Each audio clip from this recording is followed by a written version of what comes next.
Recording studio बानावर बिशुनगंज।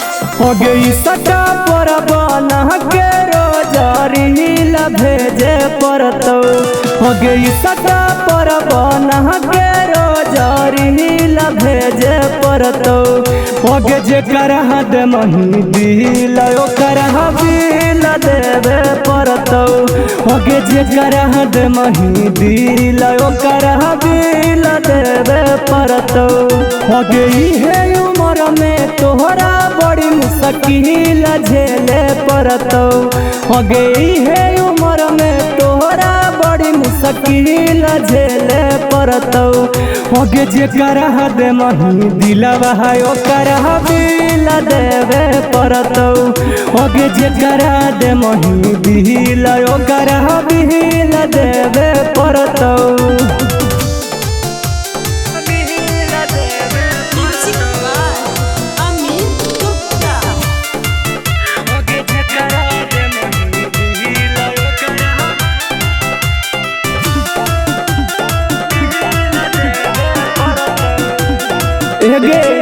होगे रहेला पटना में रूम लेतोगे। तोरा बात कर खातिर आई फोन देतोगे।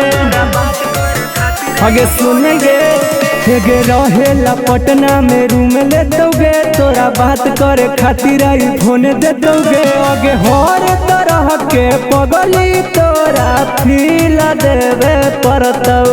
हेगे हर तरह के पगली तोरा फील देवे परतो। होगे जे करह दे मही दिल ओकर बिल देवे परतो। हेगे जे करह दे मही दिल ओकर बिल देवे परतो।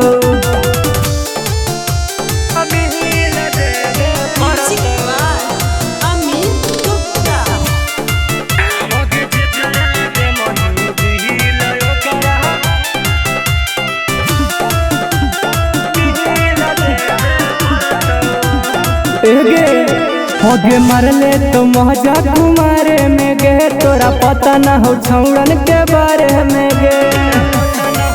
होगे बुझली गे हेगे मरले तो महजा कुमारे में गे। तोरा पता ना हो छौड़न के बारे में गे। होगे सोनू सिंगर के पगली तोरा सील देवे परतो। हेगे टूटल फूटल नहीं तोरा सील देवे परतो। हेगे जे करह दे मही दिलवा ओकर बिल देवे परतो। हेगे जे करह दे मही दिल ओकर बिल देवे परतो।